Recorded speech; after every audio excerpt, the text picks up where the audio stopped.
Awal dengan fase ke akhir. Faham tak? Ning tu. Faham dah, faham dah. Tak, fase ke awal dekat. Masa fase ke akhir pun dekat untuk orang. Bangun. Bangun. Assalamualaikum, welcome back to my channel Dengan Adventures. Nama saya Razik. Nama saya Iman. Nama saya Rusdan. Dan nama saya Arash. Dan ini adalah video presentation tentang geografi Ikatan Dua Bab 6 Elevasi di Malaysia. Dan kita akan mulakan dengan 61 dan 62 yang akan disampaikan oleh saya Razik. Dah kan? Kita sampaikan tentang 61 alat telekomunikasi di Malaysia. Jadi perkataan telekomunikasi berasal daripada perkataan Greek bermaksud sangat jauh, manakala komunikasi bermaksud proses untuk menghantar informasi yang melibatkan masyarakat. Oleh itu, telekomunikasi bermaksud suatu interaksi yang melibatkan jarak yang jauh antara penyampai dengan penerima. Pertama sekali kita ada telegraf. Telegraf merupakan alat yang diperkenalkan oleh pihak British pada tahun 1876 untuk urusan pentadbiran di tanah Melayu. Kedua, kita ada telefon. Telefon talian tetap mula digunakan di tanah Melayu pada tahun 1891 dan menjadi sangat penting kerana permintaan meningkat dengan ketara. Ketiga, kita ada telex yang merupakan jaringan teleprinter mirip dengan jaringan telefon yang berfungsi mengirim pesanan dalam bentuk teks. Keempat, kita ada mesin fax yang merupakan teknologi telekomunikasi yang digunakan untuk memindahkan salinan dokumen menggunakan mesin fax yang disambungkan dengan rangkaian telefon. Kemudian kita ada telefon bimbit yang juga dikenali sebagai telefon selular atau telefon tanpa wayar. Ia mula diperkenalkan di Malaysia pada tahun 1980-an. Akhir sekali kita ada telefon pintar yang kita guna sekarang. Telefon pintar merangkumi perisian komputer seperti GPS, kamera digital, Bluetooth, internet dan juga aplikasi seperti Facebook, Instagram, Twitter, WeChat, WhatsApp, Telegram dan permainan maya. Jadi sekarang kita akan masuk ke 6.2 kemajuan alat telekomunikasi di Malaysia. Sejauh manakah kemajuan alat komunikasi di Malaysia? Jadi ini merupakan antara alat-alat telekomunikasi yang terdapat di Malaysia dan kemajuannya. Satelit penerkaan dalam sistem telekomunikasi memasuki satu dimensi baru dengan pembinaan stesen satelit bumi pertama di Kuantan, Pahang pada 6 April 1970. Hal ini diikuti dengan pembinaan satelit bumi di Alor Gajah, Melaka, Sumatera Sarawak, Labuan dan Cyberjaya, Selangor. Ini merupakan pelancaran satelit Asia Timur Malaysia, MISAT. MISAT 38 yang dilancarkan pada 12 September 2014. MISAT 3A yang dilancarkan pada 22 Jun 2009. MISAT 3 yang dilancarkan pada 12 Disember 2006. MISAT 2 yang dilancarkan pada 13 November 1996 dan MISAT 1 yang dilancarkan pada 13 Januari 1996.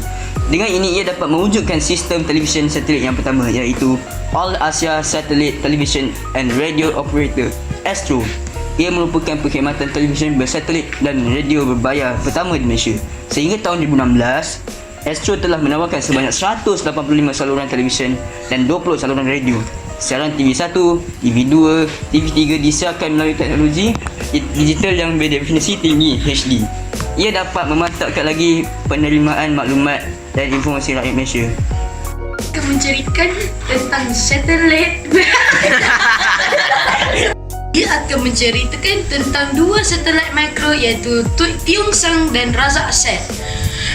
Tiong Sang dilancarkan pada 26 September 2000 dan ia mempunyai dua misi utama untuk mencerapan bumi.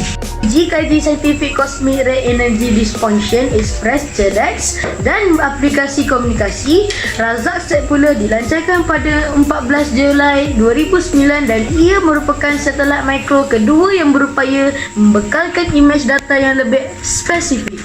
Ia juga menggunakan kamera yang bersolusi tinggi. Setelah habis tentang satelit, kita akan pergi ke yang seterusnya pula, iaitu kabel fiber optik. Salah satu kelebihan adalah rangkaian telekomunikasi Malaysia meningkat maju dengan penggunaan kabel fiber optik dan gelombang mikro. Kemudian, kita ada telefon pintar. Salah satu kelebihan adalah telefon pintar 3G dan terkini 4G mempunyai banyak kemudahan seperti kamera bersolusi tinggi, capaian internet. menerima dan membalas email, perkhidmatan pesanan ringkas, perbualan video, telesedang dan pelbagai aplikasi yang boleh dimuat turun. Seterusnya, kita ada syarikat telekomunikasi. Salah satu kelebihannya adalah Telekom Malaysia TM telah memainkan peranan yang penting dalam usaha menyediakan telefon talian tetap dan memajukan industri telekomunikasi negara. Selain itu, kita juga ada komputer. Satu kelebihannya adalah ia merupakan alat telekomunikasi yang dilengkapi dengan perselisihan yang kerja-kerja sangat seperti mengubah, menyimpan, melindungi, memproses, memindah, melihat dan mendapatkan maklumat tanpa mengira tempat dan waktu. Di samping itu, kita juga ada koridor raya multimedia.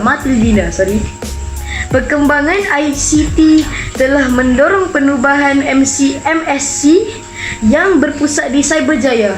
Akhir sekali, kita ada rangkaian jalur lebar berkelajuan tinggi Suruhanjaya. Komunikasi dan Multimedia Malaysia SKMM bertanggungjawab untuk meluaskan jalur lebar ke serata pelosok negara.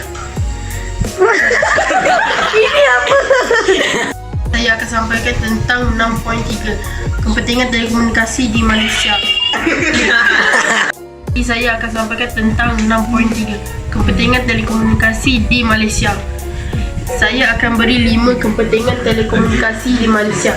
Pertama, kita dapat mengeratkan silaturahim. Kedua, kita dapat meningkatkan integrasi dan perpaduan negara. Ketiga, data dapat disimpan dengan segera dan selamat. Keempat, kita dapat berhubung dengan sesiapa sahaja di seluruh dunia dengan mudah. Akhir sekali, pengurusan dan pentadbiran negara lebih sistematik dan teratur. Saya akan beritahu tentang 6.4 kesan telekomunikasi terhadap pembangunan negara. Jadi saya akan beri 5 contoh kesan positif. Pertama, diperbankan. Urusan pembankan boleh dijalankan di mana-mana sahaja. Kedua, multimedia interaktif memudahkan sistem pembelajaran. Ketiga, telesidang, interaksi maya. Keempat, e-dagang, perkhidmatan dan jual beli atas talian. Dan akhir sekali, e-kerajaan. Rakyat dapat berurusan dengan agensi kerajaan secara lebih mudah dan cepat. Itu sahaja daripada saya. Kita sambung kepada Arash. Namun, terdapat juga kesan negatif telekomunikasi terhadap negara.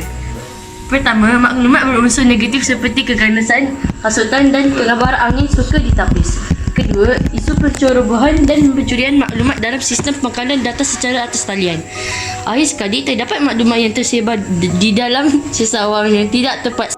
Saya akan pergi ke 6.5 pengguna alat telekomunikasi secara beretika. Saya akan senaraikan etika menggunakan alat telekomunikasi. Pertama, mendukung Akta Komunikasi dan Multimedia 1998. Kedua, hargailah hasil karya orang lain dan tidak melakukan aktiviti plagiat. Ketiga, bersopan santun dan berhemah sewaktu berkomunikasi. Keempat, tidak mendedahkan hal-hal peribadi dan kata laluan kepada umum. Sekali, kena pasti kebenaran dan kesahihan sesuatu berita dalam internet. Itu sahaja dari kami. Tamatlah perbincangan daripada kami semua. Yang baik semua datang dari Allah. Yang tak baik tu datang dari kami sendiri. Wabillahi taufiq wal hidayah. Wassalamualaikum warahmatullahi wabarakatuh. Dari kami dengan Pages. Cakap bye Adif. Bye. Bye.